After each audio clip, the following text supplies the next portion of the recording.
भारत माता शिव शक्ति अवतार। आज है 22/1/2025। रिवाइज डेट है 1/4/1968। प्यारे बच्चे, तुमको एक ही शिव बाबा की याद में रहना है, तब ही अंत में शिव बाबा की याद में रहकर ही शरीर छोड़ देंगे। और किसी भी मित्र संबंधी की याद नहीं आए, अंतकाल बाप को ही याद करना है और नारायण बनना है। यह प्रैक्टिस बहुत करनी पड़े, नहीं तो बहुत पछताना पड़ेगा। औरों की याद आई तो नापास हो जाएंगे, जो पास होंगे वो ही विजय माला में पिरोएंगे। गीत है दूर देश का रहने वाला। रूहानी मीठे मीठे बच्चे जानते हैं कि फिर से माना कल्प के बाद इसको कहा जाता है, फिर से दूर देश का रहने वाला आया देश पर आए।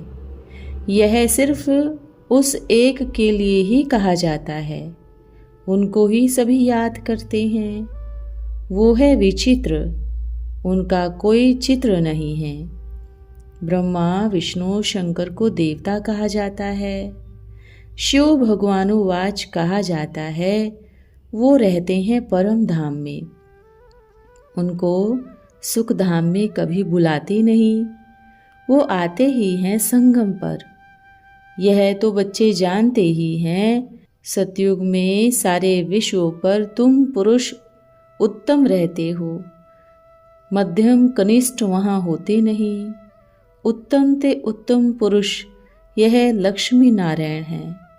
इनको ऐसा बनाने वाला श्री श्री शिव बाबा कहेंगे। श्री श्री उस शिव बाबा को ही कहा जाता है। आजकल तो सन्यासी आदि भी अपने को श्री श्री कह देते हैं। तो बाप ही आकर इस सृष्टि को पुरुषोत्तम बनाते हैं।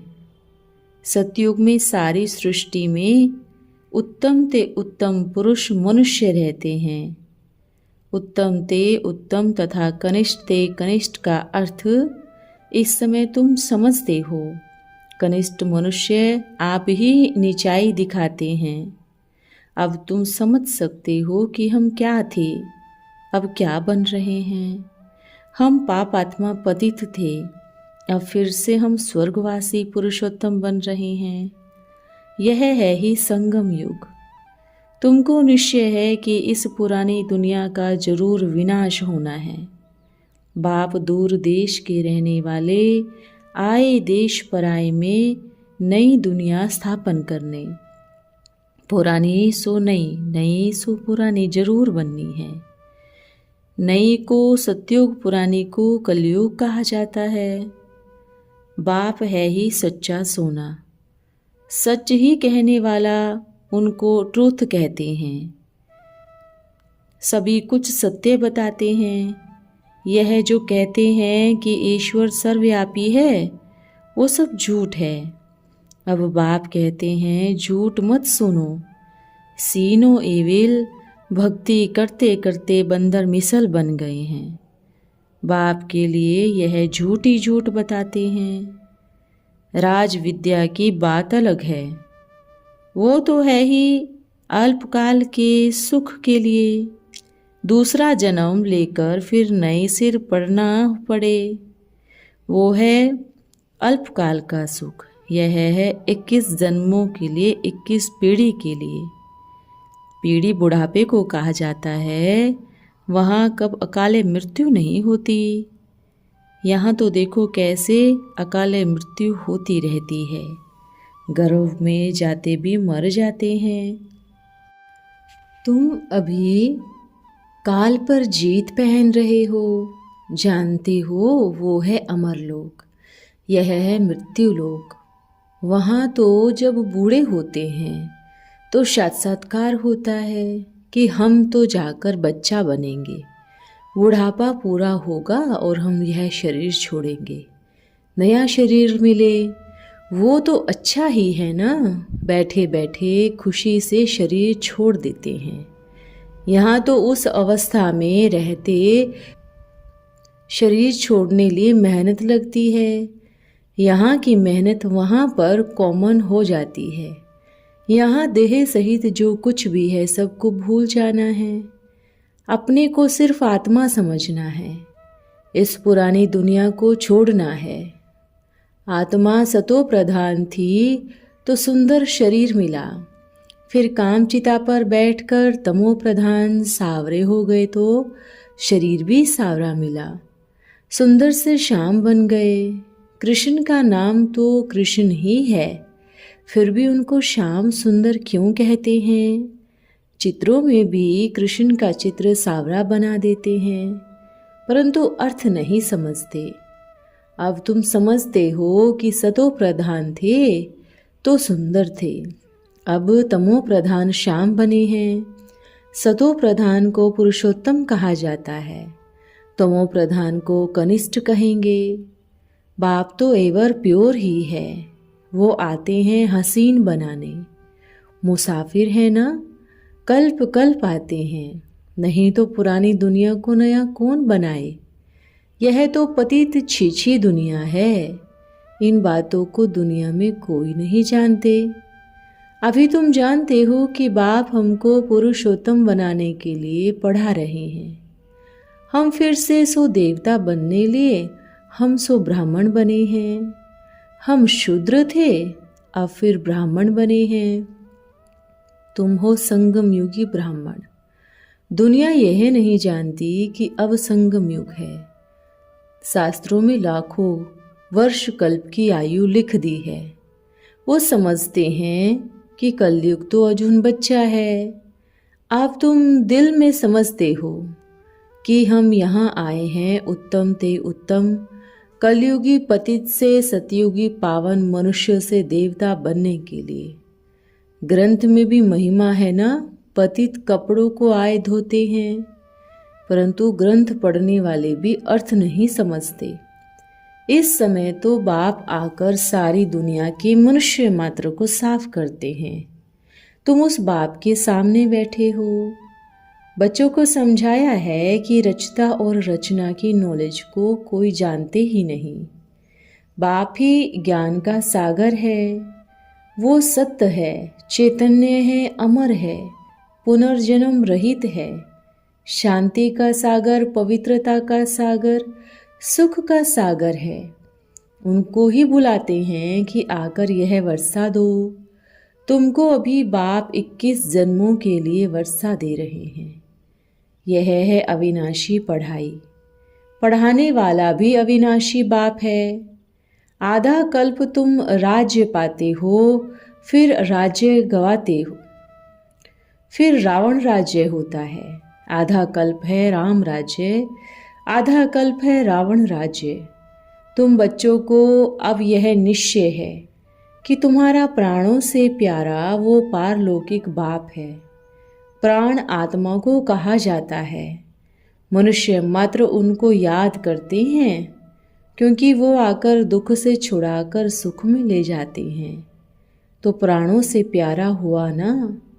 आधा कल्प के दुखों से छुड़ाकर सुख शांति देने वाला बाप है। तुम जानते हो सतयुग में अब सदा सुखी रहेंगे, बाकी सब शांति धाम में चले जाएंगे। फिर रावण राज्य में दुख शुरू होता है। दुख और सुख का खेल है। मनुष्य समझते हैं कि यहाँ ही अभी सुख है, यहाँ ही अभी दुख है, परंतु नहीं। तुम जानते हो स्वर्ग अलग है, नरक अलग है। स्वर्ग की स्थापना बाप राम करते हैं, नरक की स्थापना रावण करते हैं, जिसको ही वर्ष वर्ष जलाते हैं। परंतु क्यों जलाते हैं, वो कौन है, ये कुछ भी नहीं जानते। बड़े बड़े महाराजाएं, प्रेसिडेंट, प्राइम मिनिस्टर आदि सब जैसे कि बेसमझ है। दशहरे पर क्या क्या बैठ बनाते हैं, कितना खर्चा करते हैं, समझते कुछ भी नहीं। कितनी कहानियाँ बैठ सुनाते हैं। राम की सीता भागवती को रावण ले गया। मनुष्य भी समझते हैं हाँ ऐसा हुआ होगा। अभी तुम समझते हो कि कितने नॉनसेंस है, किसको भी नहीं जानते, ना शिव बाबा को ना ब्रह्मा विष्णु शंकर की बायोग्राफी को जानते हैं। इसको ही कहा जाता है अंधश्रद्धा। अभी तुम सबका ऑक्यूपेशन जानते हो, यह तुम्हारी बुद्धि में नॉलेज है। सारे वर्ल्ड हिस्ट्री ज्योग्राफी को कोई भी मनुष्य नहीं जानते, बाप ही जानते हैं। उनको वर्ल्ड का रचता भी नहीं कहेंगे, वर्ल्ड तो है ही। बाप सिर्फ आकर नॉलेज देते हैं कि यह चक्र कैसे फिरता है। भारत में इन लक्ष्मी नारायण का राज्य था, फिर क्या हुआ? देवताओं से कोई ने लड़ाई की क्या? कुछ भी नहीं। आधा कल्प बाद वाम मार्ग शुरू होने से देवताएं वाम मार्ग में चले जाते हैं। बाकी ऐसे नहीं कि युद्ध में कोई से हारे, लश्कर आदि की कोई बात ही नहीं। ना लड़ाई से राज्य लेते हैं ना गवाते हैं। यह तो योग में रह पवित्र बन पवित्र राज्य तुम स्थापन करते हो। बाकी हाथ में कोई चीज नहीं। यह है डबल अहिंसक। एक तो पवित्रता की हिंसा, दूसरों को तुम दुख नहीं देते, यह दूसरी है। सबसे बड़ी हिंसा है काम विकार की, जो ही आदि मध्यंत दुख देती है। रावण के राज्य में ही दुख शुरू होता है, बीमारियां शुरू हो जाती है। कितनी ढेर बीमारियां हैं, अनेक प्रकार की दवाइयां निकलती है, रोगी बन गए हैं ना। तुम इस योग बल से 21 जन्मों के लिए निरोगी बनते हो। वहां दुख व बीमारी का नाम निशान नहीं रहता, इसलिए तुम पढ़ रहे हो। बच्चे जानते हैं कि भगवान हमको पढ़ाकर भगवान भगवती बना रहे हैं। पढ़ाई भी कितनी सहज है, आधे पौने घंटे में सारी नॉलेज समझा देते हैं। 84 जन्म भी कौन कौन लेते हैं यह भी तुम ही जानते हो। तुम जानते हो भगवान हमको पढ़ाते हैं, वो है ही निराकार। सच्चा सच्चा नाम उनका शिव है। कल्याणकारी है ना, सर्व का कल्याणकारी, सर्व का सद्गति दाता। ऊंचते ऊंच बाप ऊंचते ऊंच मनुष्य बनाते हैं। बाप पढ़ाकर होशियार बनाकर अब कहते हैं जाकर पढ़ाओ। तुम ब्रह्मा के बच्चों को पढ़ाने वाला शिव बाबा है। ब्रह्मा द्वारा तुमको एडॉप्ट किया है। प्रजापिता ब्रह्मा कहाँ से आया?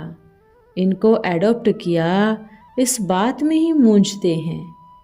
कहते हैं बहुत जन्मों के भी अंत का भी अंत शरीर में आकर प्रवेश किया। अब बहुत जन्म किसने लिए? इन लक्ष्मी नारायण ने ही पूरे 84 जन्म लिए। इसलिए कृष्ण के लिए कह देते हैं श्याम सुंदर।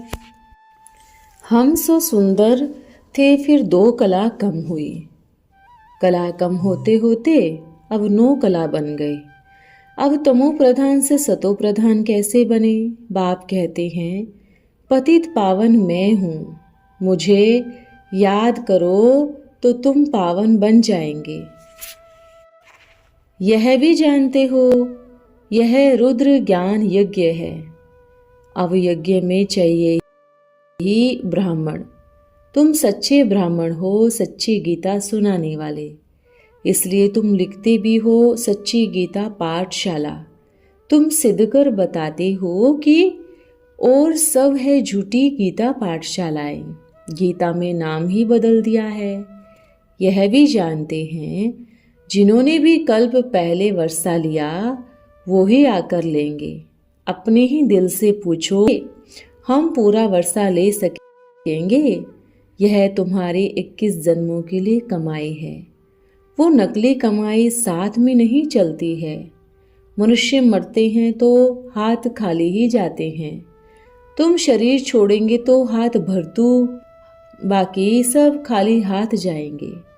सारी कमाई कहीं मिट्टी में ही मिल न जाए, इससे तो हम क्यों ना सारी कमाई ट्रांसफ़र कर शिव बाबा को दे देवे। जो बहुत दान करते हैं तो वो दूसरे जन्म में बहुत साहूकार बनते हैं, ट्रांसफ़र करते हैं ना। अभी तुम 21 जन्मों के लिए नई दुनिया में ट्रांसफ़र करते हो।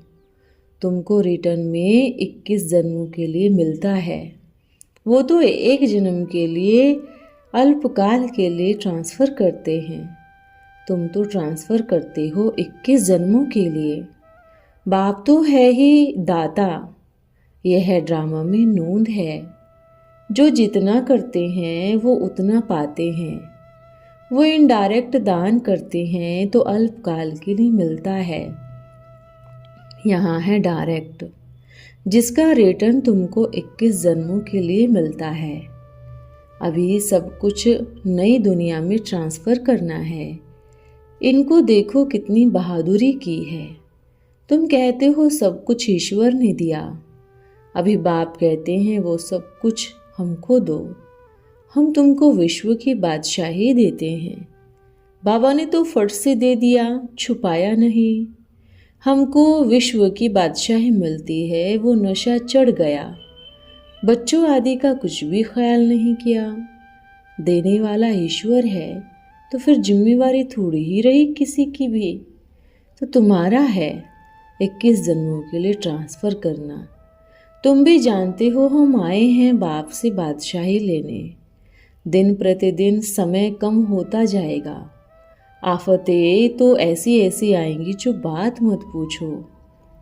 व्यापारियों का तो श्वास मुट्ठी में है, कहीं कोई जमघट ना आ जाए। सिपाही का मुंह देखा तो बेहोश हो जाते हैं। आगे चलकर बहुत तंग करेंगे, सोना आदि कुछ भी रखने नहीं देंगे। बाकी तुम्हारे पास क्या रहेगा? पैसे ही नहीं रहेंगे जो कि कुछ खरीद कर खा सको। पिछाड़े में बहुत दुखी होकर मरते हैं। मनुष्य दुखों के बाद फिर बहुत सुख होगा। यह है खूनी नाहक का खेल। नेचुरल कैलेमिटीज़ भी होंगे। इससे पहले बाप से वर्षा तो पूरा लेना चाहिए। घूमो फिरो सिर्फ बाप को याद करो तो पावन बन जाएंगे। बाकी आफतें तो बहुत आएंगी, हाय हाय करते रहेंगे। तुमको तो एक ही शिव बाबा की याद में रहना है। अंत में शिव बाबा की याद में रहकर ही शरीर छोड़ देंगे और किसी की मित्र संबंधी आदि की याद नहीं आए। अंतकाल बाप को ही याद करना है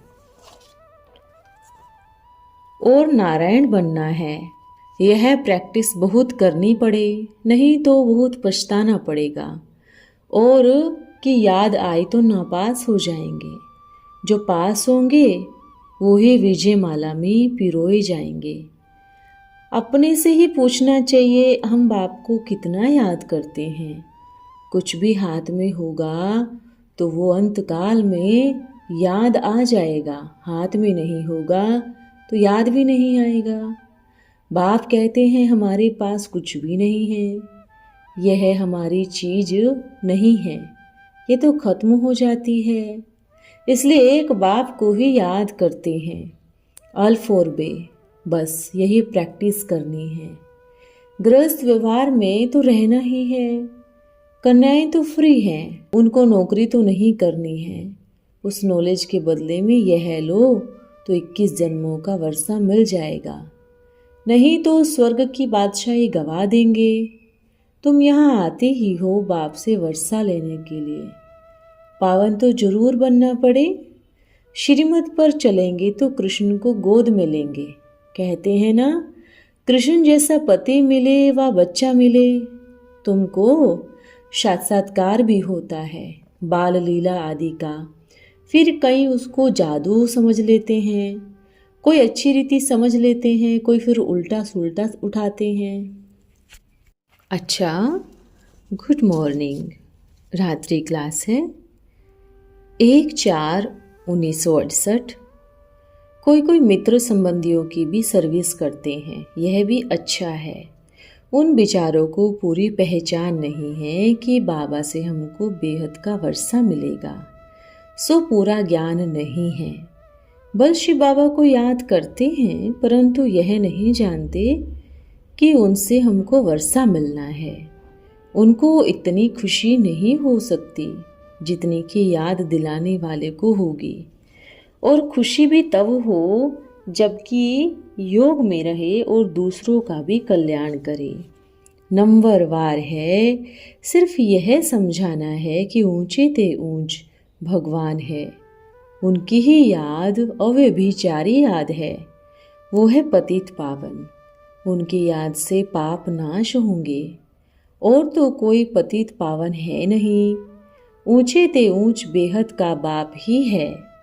यह ज्ञान तुम बच्चों को ही है। वो तो जानते ही नहीं हैं। बाप आते हैं तो जरूर वर्षा देते हैं 21 जन्मों के लिए, फिर आएंगे तब जबकि वर्षा देना होगा। बेहद के बाप से वर्षा एक ही बार मिलता है, लौकिक बाप से तो हर जन्म में मिलता है। सर्विस करने की युक्तियाँ बहुत है। त्रिमूर्ति शिव का बैज भी पड़ा हुआ होगा, तो कोई भी आकर पूछेगा या तो पॉकेट से निकाल कर दिखाना, समझाना चाहिए, लिटरेचर हाथ में दे देना चाहिए। वैसे भी लोग लिटरेचर देते रहते हैं। गीता का भगवान वाला जो लिटरेचर है वो भी अच्छा है, समझाने का बहुत सहज है। बाप रचता एक ही है, यह सृष्टि का चक्र फिरता है। यह तो बहुत सहज है समझाने का। सतयुग वही होगा, फिर संगम युग भी वही है ना, उसमें फर्क कब पड़ नहीं सकता। ड्रामा हूबहू चलता रहता है। बच्चों को खुशी होनी चाहिए कि हमको शिव बाबा ने एडॉप्ट किया है, उनसे ऊंच कुछ है नहीं, पहचाना और सतयुग में आने लायक बना। बाकी है मेहनत पर, सो तो सर्विस से पता पड़ता है, आगे चलकर जास्ती पता पड़ जाएगा। सर्विस में भी रहना पड़ता है। बच्चे अगर योग युक्त होकर समझाते हैं तो बहुतों को कशिश हो सकती है, बहुतों का कल्याण हो सकता है। योग कम है तो डिफ़िकल्ट महसूस होता है। सेकंड में जीवन मुक्ति यह अक्षर राइट है। निश्चय होवंती और फिर तो मुक्ति जीवन मुक्ति पावंती। ज्ञान का विनाश नहीं होता, जीवन मुक्ति तो पा लेंगे। चांडाल का पद पाना भी जीवन मुक्ति पना भी तो है ना। सतयुग में है ही जीवन मुक्ति धाम, यह है जीवन बंद धाम। अपने को निश्चय में रखना, खुशी में लाना है। सिर्फ यह समझो कि भगवान हमको पढ़ाते हैं, वो ही बाप टीचर सतगुरु है। यह याद रहे तो भी ओहो सौभाग्य। समय तो बहुत मिलता है। ड्रामा में युक्ति रखी हुई है। कोई कितनी भी देरी से आए तो भी बहुत पुरुषार्थ कर ऊंच पद पा सकते हैं। बाकी माया बहुत प्रबल है, बुद्धि को कहाँ ना कहाँ घुसा देती है। ओम ओम नमः शिवाय। आज का वरदान है लवलीन भव। बाप समान बनने के लिए इस विशेष मास में मुख्य 2 बातें लक्ष्य रूप में सामने रखनी हैं। वे कौन सी? बाप दादा की भी वही मुख्य विशेषता रही जिसने कि बच्चों को विशेष बनाया, सब कुछ भुलाया और देही अभिमानी बनाया। वह कौन सी विशेषताएं? वह है लव और लवलीन। कर्म में, वाणी में, संबंध और संपर्क में लव और स्मृति में व स्थिति में लवलीन रहना। जो जितना लवली होगा वह उतना ही लवलीन रह सकता है। भक्ति मार्ग में लोगों ने बाप में लव शब्द को भूल सिर्फ लीन शब्द को पकड़ लिया। तो इस विशेष मास में यह दोनों विशेषताओं को धारण कर बाप समान बनना है। अच्छा, ओम नमः शिवाय।